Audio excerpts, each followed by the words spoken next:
Dear East Berliners, aren't you excited? You will finally be free. Once you join our side and get rid of your oppressive Russian cousins, you will finally enjoy the benefits of a market economy. You don't know what that is, do you? Well, don't worry, we will take care of it. All you will have to worry about is how to spend your new money. Capitalism will change your life. For the women listening, you will be able to buy the newest pairs of shoes, and the supermarkets will be filled with foods of all types. None of those empty shelves you're used to. For the men out there, you will finally be able to climb up the social ladder and be promoted. You will finally be a free person and not be spied on by the government. Wink, wink. Aren't you excited? I know I am. This is really how I imagine radio broadcasting in West Germany in the years before the fall of the Berlin Wall. I know, it's so funny, right? But wait a sec. We still need to say hi to our listeners. Oh, sorry. Welcome to the newest episode of Marginalized Voices in History. I am your host, Jaime. And I am your host, Giovanna. Today we're going to be talking about the fall of the Berlin Wall in 1989. I know this podcast is followed mostly by history students, so we're going to be very specific, But if you're not familiar with certain terms, don't worry, just enjoy the show. But before we dive into the historical context, let's do a little exercise. Giovanna, I have a question for you, and please, listeners, think about it as well. What comes to your mind when you think about the fall of the Berlin Wall? Well, I think I would say change and uncertainty probably. What about you, Jaime? Well, I immediately think of progress and freedom. Wait a second though, I have to make a disclaimer for our audience. I know you're not used to hearing me praise capitalism. I kind of hate it actually. But for today's episode, I will pretend to be a fierce lover of the market economy. Okay, sure. I mean, this will definitely make the debate much more spicy. So let's begin. First things first, context. And this is a bit of history time with Giovanna. So, after World War II, which we all know about, Germany was divided into 4 territories, one for each of the Allies, the United States, France, the UK, and the Soviet Union. But in 1949, it became 2 countries. The Federal Republic of Germany, the FRG, was the Western and capitalist side, and the German Democratic Republic was the Eastern and the communist part. But the problem was actually Berlin, where I am right now. The city was located entirely in the eastern part, like an island, and people used to travel freely to the west. However, seeing the difference in freedom, in the 60s there was a massive migration from the east to the west. This caused a labor shortage in the east. For example, my German grandparents were students in East Berlin, and in 1959 they fled to Hamburg. The border was still open, but the guards were very suspicious, so they had to leave without a luggage and with money in their shoes. Crazy, right? If the wall was already there, maybe I would never have been born. That is so crazy, Jaime. I mean, it's weird how such a weird event literally affects the lives of normal people, like us. Yeah, anyways, let's keep on going with the history lesson. The communist leaders decided to build a wall to stop the migration. Imagine a giant 3.6 meters high wall stretching thousands of kilometers through your home city.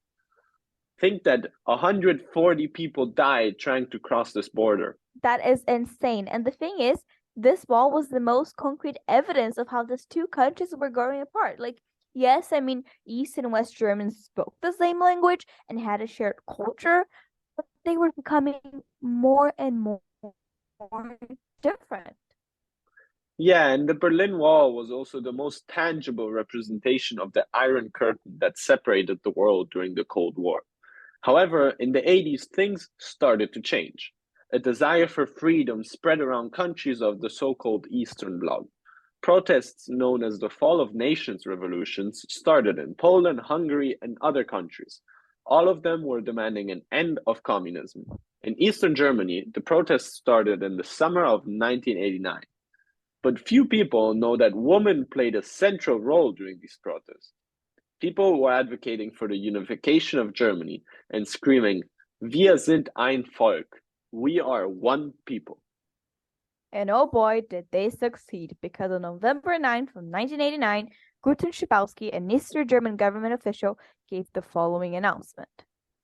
Heute eine Regelung zu treffen, die es jedem Bürger der DDR Today, we are introducing a new policy for which every citizen of the GDR is allowed to cross the border. When a journalist asked when this would come into action, with slight hesitation, he said, immediately. Yeah, and it's so weird because I remember reading about it, and he was actually not supposed to give this announcement. But it was just too late. I mean, people could now travel and relocate themselves in all of Germany. The wall was down, and people, of course, celebrated, and they felt tools to break it.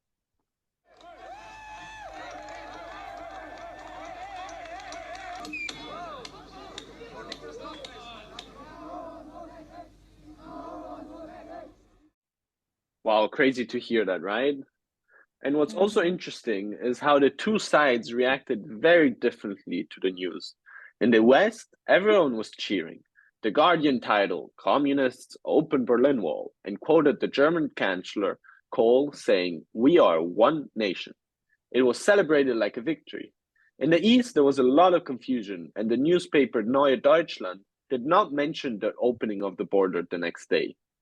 This kind of demonstrates the level of confusion and unpreparedness of the communist leaders.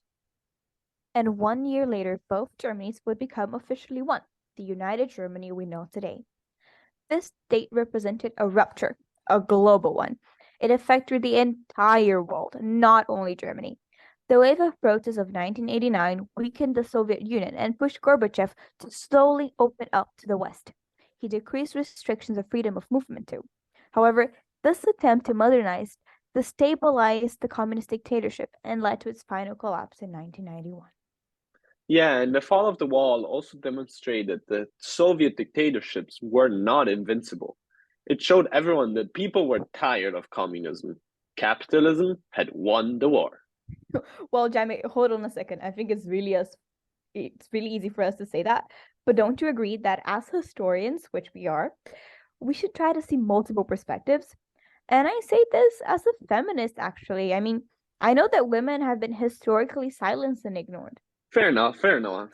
Anyways, in today's episode, we're interested in understanding how the fall of the Berlin Wall affected regular people. You know, history books are always full of details about state leaders and Gorbachev here and Reagan there. There's never anything about normal people like us. Yeah, I mean, and particularly when I focus on women who are often marginalized. A scholar we learned about in class is Trullo, and this was my beautiful French, who introduces the concept of historical silences, highlighting how during the creation of history, some voices are not included.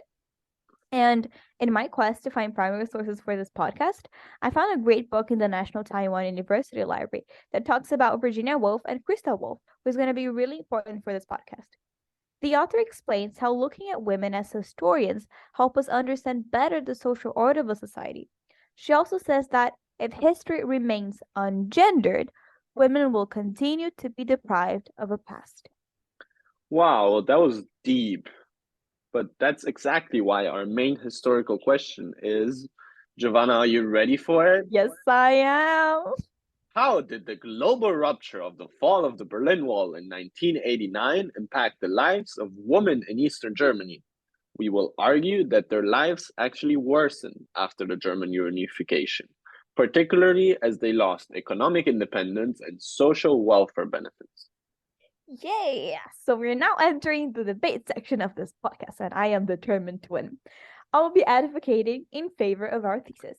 And I will be the contrarian for today. My job is to add perspectives by highlighting the limitations of our argument and showing the positive effects of capitalism on women's lives. So, round one, here we go.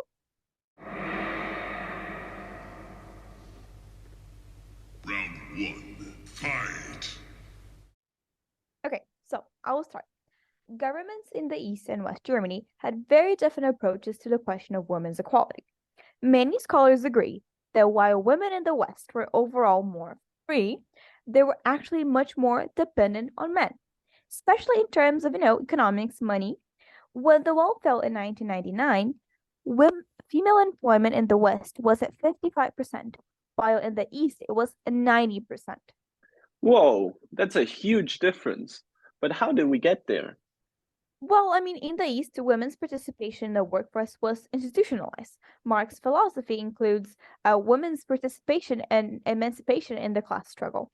In the 50s, women started being integrated into the workforce because of the labor shortage and mass exodus that the new GDR was experiencing.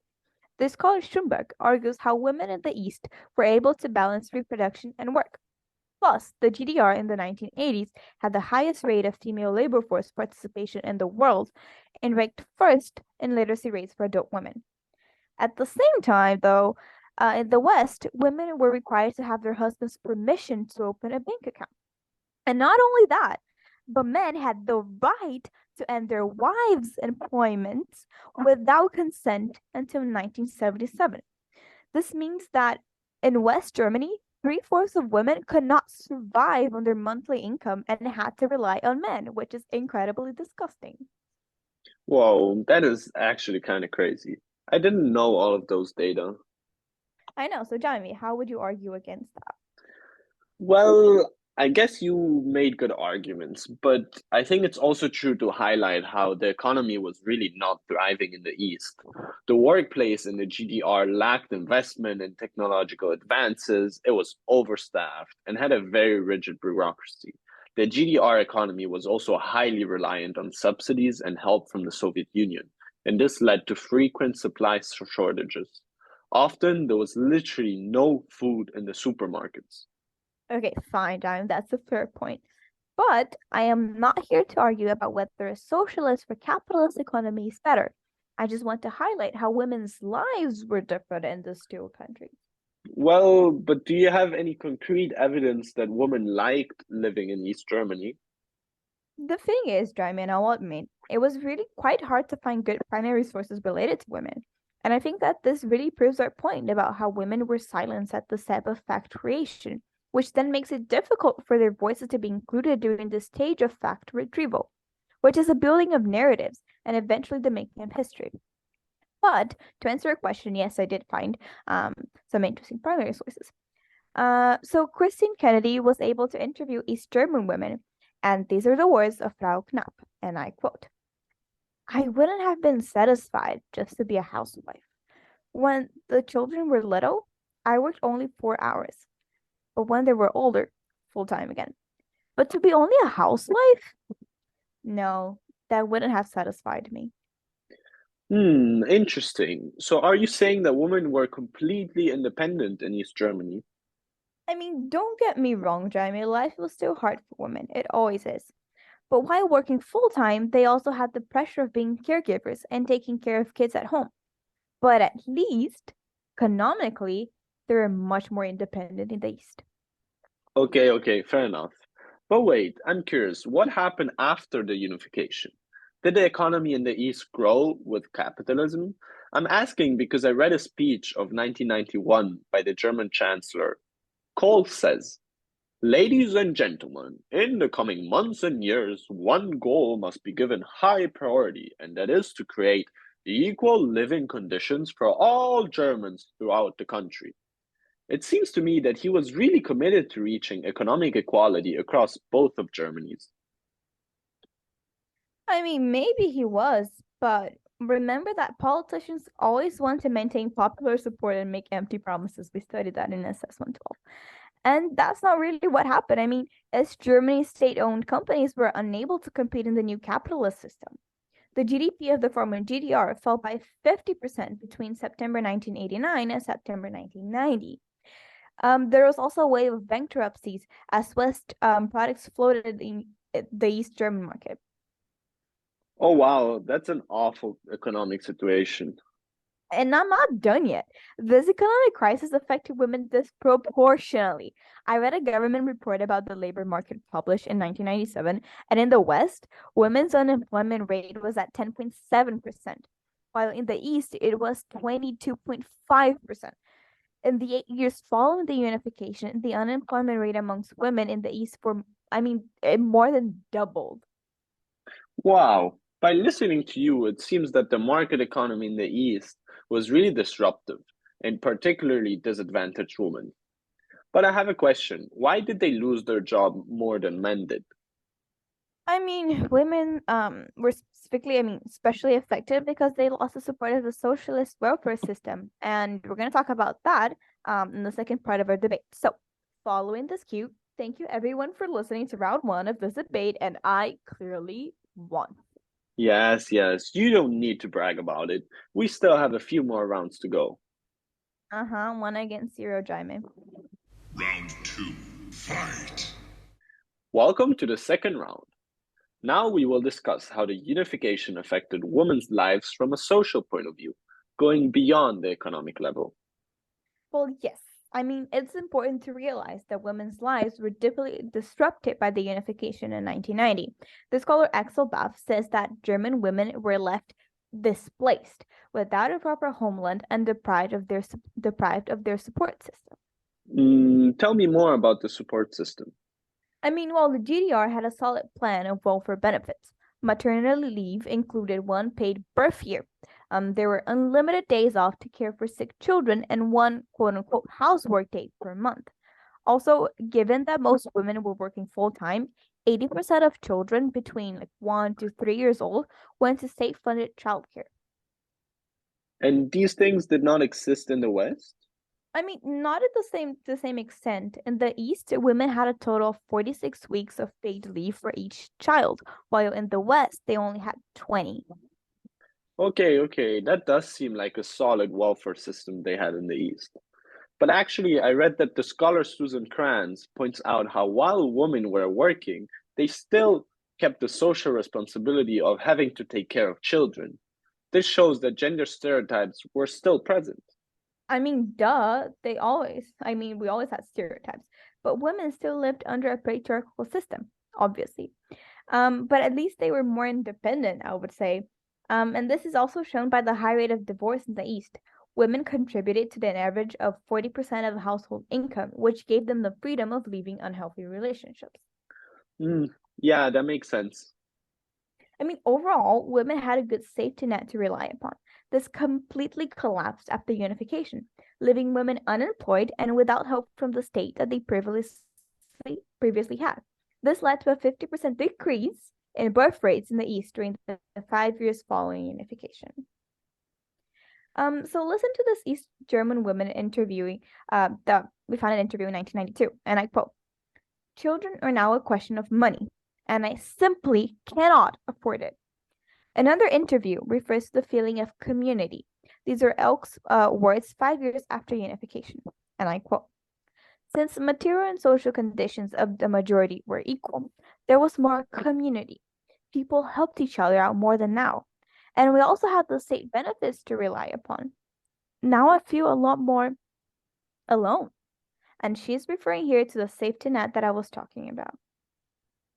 Okay, that sounds convincing. But are you sure we can use an interview as a reliable historical source? Yes, we can, because the historical Sommerfeld highlights how to break historical silences at the fact creation and retrieval step, it is essential to perform interviews and include them in the historical narrative.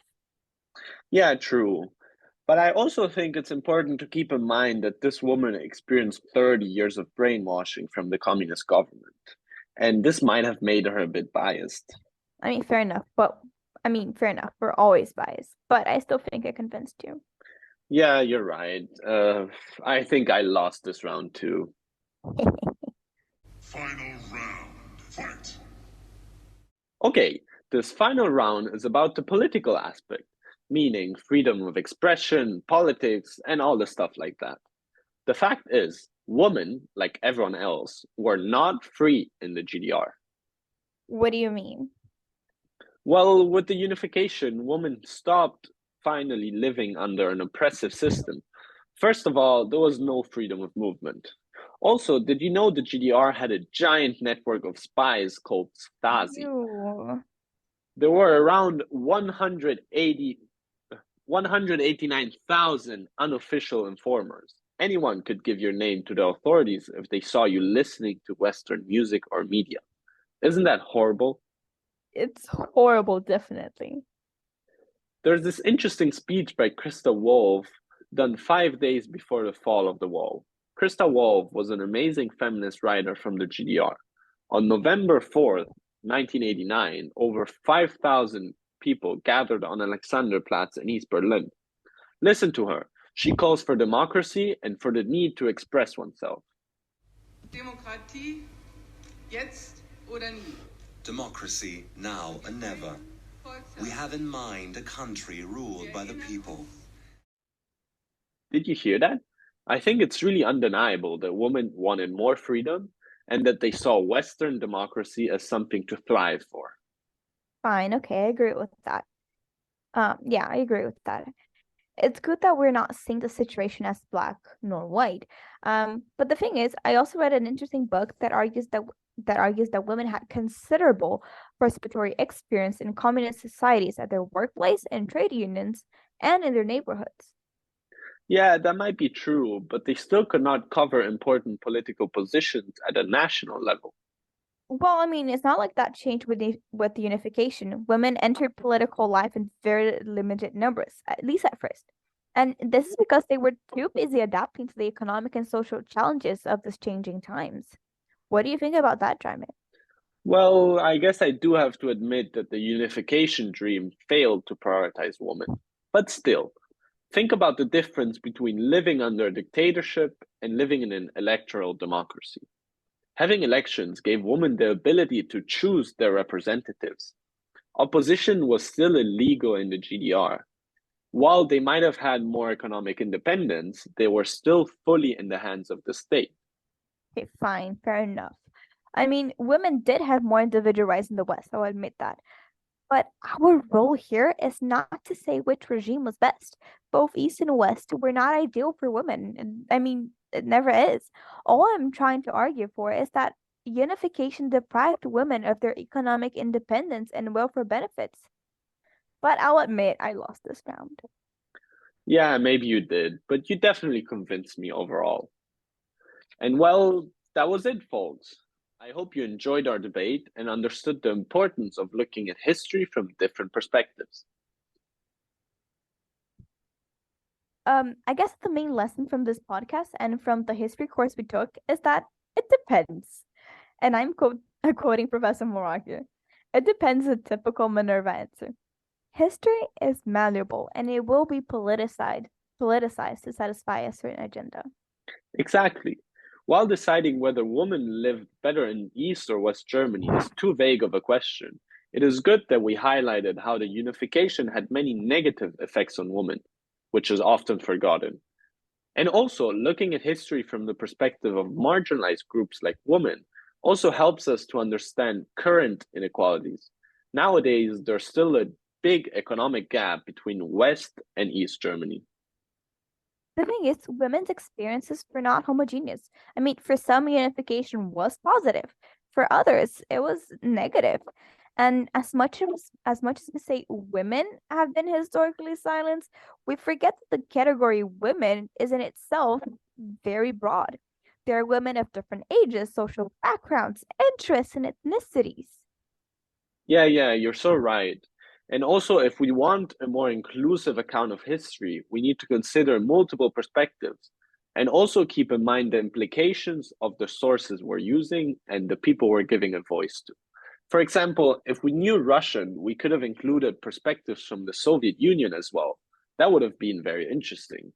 But I think what's most important to acknowledge is the limitations of our sources and highlight how there's not one big narrative of history, like capitalism is amazing or communism is perfect.